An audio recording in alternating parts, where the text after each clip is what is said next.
Hi everyone, welcome back to VinodSrinivasan. Today I want to talk about Freshworks, and by the end of the video, we'll see is Freshworks heading down the right way or not. And I'll leave it open for you to fill out in the comments at the end of the video to tell me what you think the opinion on Freshworks is. If anything, Freshworks founder has fans and enemies equal on both camps. There are people who think he's fantastic. There are equal number of people who don't really agree with the way he went about doing what he's doing.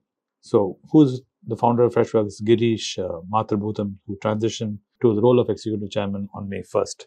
And Dennis Woodside, who was holding the position of president of Freshworks, has been appointed as a new CEO, the chief executive officer. As soon as this news came out, the leadership change, as expected, the share price of the market, stock price decreased from $18.25 to $14.67 and subsequently fell below the $14 mark. So what is the reason for this? Well, the main reason seems to be that Mathrubootham has said he wants to concentrate on long-term product vision and AI and spending more time with teams in India. That means stay in India and not do the day-to-day operations of running this NASDAQ-listed company. While Dennis Woodside will be tasked with driving the execution of the current business and focusing on short-term targets, basically running the company on a day-to-day basis to make sure they're chugging along on the right track. What does the company do? Well, Freshworks started as Fresh Desk 14 years ago in Chennai as a leading SaaS, that means software as a service company. It was headquartered in San Mayo and went public on NASDAQ in September 2021. It raised $1.03 billion at $36 per share. At peak evaluation was $50.25 in October 21. Since then, the market capitalization has decreased to the market capitalization of around $4.26 billion. And the reported revenue of $596 million in 2023 and a net loss of $137 million. It is a huge improvement from the previous year, net losses of $232 million and a revenue of $498.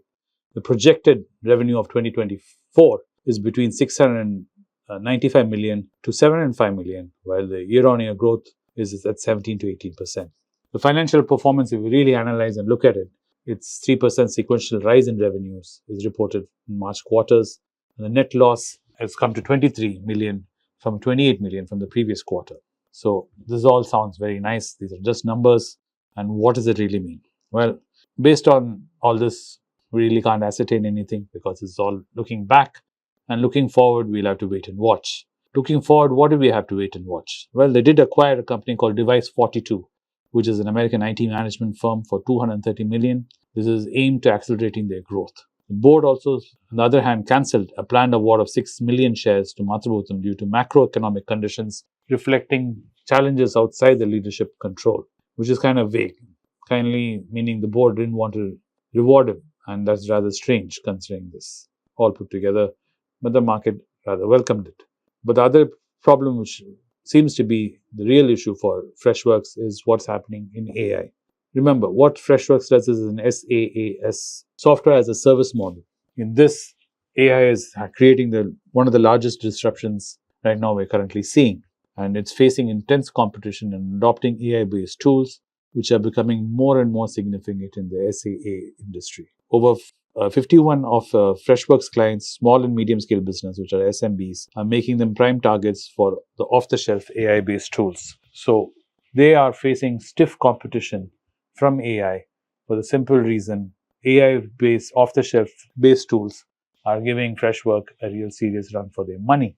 So this is one of the main reasons Mathrubootham has said he has stepped aside and he is focusing on being a visionary leader in SaaS, emphasizing on product development and AI. This is why he wants to spend more time in Chennai or India, and he's going to create products and solutions for Freshworks which are going to leapfrog and move Freshworks forward, is what he's hoping. This transition will allow him a lot of free time to focus on innovation rather than daily operation pressures for a NASDAQ-listed company, which a company like this Freshworks does have, considering the fact that it's a publicly listed and traded company. And Dennis Woodside, who was bought in 18 months prior, will be focusing on the day-to-day management, making this transition smooth is what is expected.